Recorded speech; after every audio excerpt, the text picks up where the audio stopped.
guys, welcome back to my YouTube channel. ඔන්න අද video එකෙන් මම අරගෙන ආවේ 2026 අවුරුද්දේ මගේ ජර්නල් එක හැදුනේ කොහොමද කියලා. 2025 අවුරුද්දේ වෙරෙන්නත් තව මාසයකගේ චූටි කාලයනේ තියෙන්නේ. ඉතින් මං හිතුවා 26 ජර්නල් එක දැම්ම හදන්න පටන් ගත්තොත් හොඳයි කියලා.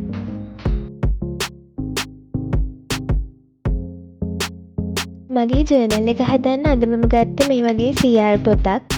ඔයගොල්ලන්ට පුළුවන් ඕනේ නම් B5 පොතක් උනත් මේකට පාවිච්චි කරන්න.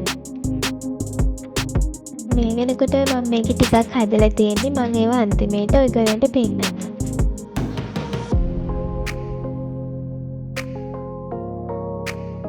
මම නම් ඉතින් Pinterest එකකින් තමයි මේ දේවල් හොයාගත්තේ. ඒකේ ලස්සන ඩිසයින්ස් තියෙනවා. ඔයගොල්ලන්ට හොයාගන්න පුළුවන්.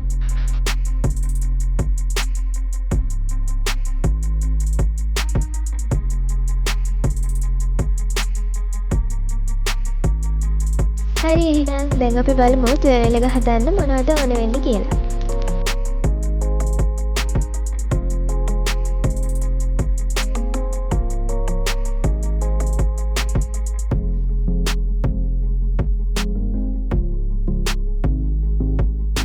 මෙතන තියෙන දේවල් නැති වුණා කියලා කිසිම ප්‍රශ්නයක් නැහැ. මොකද ඔයගොල්ලෝ ගාව තියෙන දේවල් වලින් ලස්සනට ජර්නල් එක හදාගන්න පුළුවන්. ඔන්න ඉතින් මේ ටික තමයි ජර්නල් එක හදන්න ඕනේ. එහෙනම් අපි දැන් පටන් ගමු ජර්නල් එක හදන්න.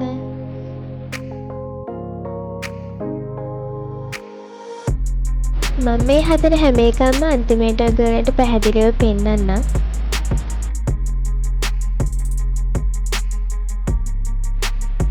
මේ දේවල් ඔයගොල්ලන්ට print out අරගෙන අලවන්නත් පුළුවන්. හැබැයි ඉතින් මම නම් කැමතියි මගේ අතින් මැදලා මගේ ජර්නල් එක ලස්සන කරගන්න.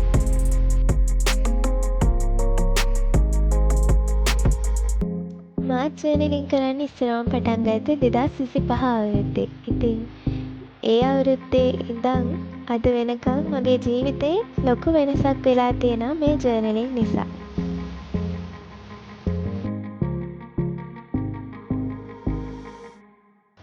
ඇත්තටම කිව්වොත් ජර්නලින් කරන නිසා ජීවිතේ නිකන් කොහේ ගෙවෙනා වගේ තේරෙන්නේ නැහැ. හැම දවසක් ගැනම අවබෝධයෙන් ඉන්නවා. හැම දවසක්ම සතුටින් ගත කරන්න පුරුදු වෙනවා. ඒ වගේ දේවල් මගේ ජීවිතයට ලැබුණා මේ ජර්නලින් නිසා.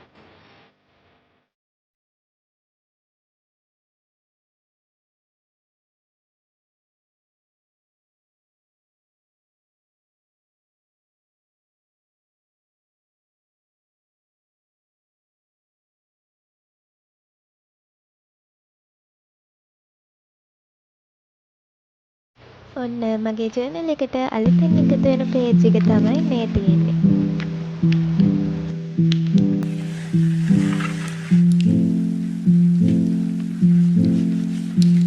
ඔන්න ජර්නල් එක නම් හදලා ඉවරයි. එහෙනම් අපි බලමු මොනවද මගේ ජර්නල් එකේ තියෙන්නේ කියලා.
ටික තමයි මගේ ජර්නල් එකේ තියෙන්නේ. මං හිතනවා ඔයගොල්ලෝ මගේ වීඩියෝ එක එන්ජොයි කරන්න ඇති කියලා. ඉතින් ඔයගොල්ලෝ මගේ channel එකට අලුත් කෙනෙක් නම් මගේ channel එක subscribe කරන්නත් අමතක කරන්න එපා. ඉතින් ඉස්සරහට ගියන්න ඕනේ වීඩියෝස් මේ වීඩියෝ එක යටින් කමෙන්ට් කරගෙන යන්න.